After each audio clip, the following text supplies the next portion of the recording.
1500, 1900, even in 2020. No, no, no. We're innocent human being, being curious to learn, but unwise at the early stage of the world.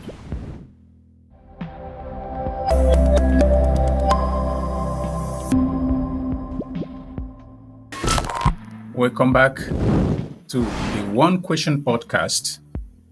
Today we are having part 2 of the answer that we receive on One World, No Boundaries. The response that we receive on One World, No Boundaries. We titled this Gift Hidden in Confusion. What we meant here is, remember God confused us with languages? Was that a blessing or a cause or a problem? Or was it the root cause of all the problems? So we ended with God confusing human language at the Tower of Babylon.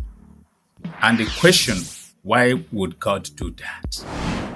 Why would God do that to his own people? A loving father. Here's my thought. Maybe he did it for our good. He did it for our good. Because what do you think? Was it for good or for bad? Has it harmed the world or benefited the world? Because this is my thought actually. At that early stage of humanity, we were like children, a baby born new to the world. We have not faced challenges and overcome challenges and have the lesson learned, which we call experience, to use to solve problems. We have not done it. Yes, I'm curious. People are curious and they face challenges to overcome it, and the world keep growing because you that is watching me, there's something you will agree with me.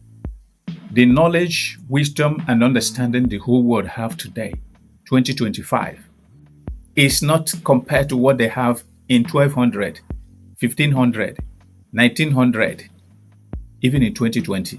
Where did these knowledges come? Did we pluck them from the trees? Were we born with those knowledges? No, no, no. We're innocent human being, being curious to learn, but unwise at the early stage of the world. Early stage, we're unwise. You know why? We had one language, that's true. One world, that's true. But no experience, no understanding of consequences of what we do. Safety, we don't have those. Like, just like a child asking for a Boeing jet as a Christmas gift to his father when his father asked him, "Hey, child, what do you want for a Christmas gift from me?" And he said, a Boeing jet that carries 250 passengers. Even you that is watching me now, if you have family person, a mother, a child, or even don't have a kid, if you could afford it, that jet, I ask you, will you buy it for that 5-year-old child? I mean, a real plane with that capacity? Of course not. Many people are, through this question, they will say, no, of course not. Even if they have it, they're not. Do you know the reason why you say no? Because they wouldn't even know how to use it safely. And they are not matured enough. They don't have experience. They don't have all these things we're talking about. So maybe God saw the same thing. We were building towers to heaven when we didn't even understand gravity. We don't even know what gravities are, structure, type of soil, or even the meaning of life itself. We don't have full knowledge of that. We didn't even know how far heaven was from this earth. Even to today, nobody have gone to meet God. Nobody have already fly from here or built something from here. No matter all the jets people who are building, they have not gotten to where God is. They stop at orbit out there. That's what we're talking about in this episode. God didn't like it. As a father, he provides solution.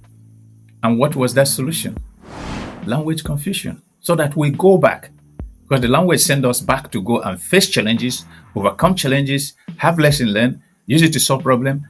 And the more we create solutions, the more we try to solve problem. Along the series, we create more problems. So knowledge continues. It's unlimited. Things to learn are unlimited. Nothing has been perfectly done in this world.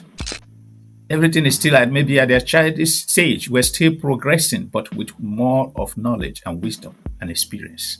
What do you think about that? The child analog, I call that. So he gave us something that forced us to grow. diversity through what? Language. That's what I call it. Because when you can't understand somebody, you are forced to learn. Don't be angry. Don't you are forced to learn. When you can't communicate easily, you have to listen harder to understand that person. Try more, think differently. That struggle becomes learning for you and I. And learning becomes what? Experience. Learning becomes experience. So, what are your thoughts on this?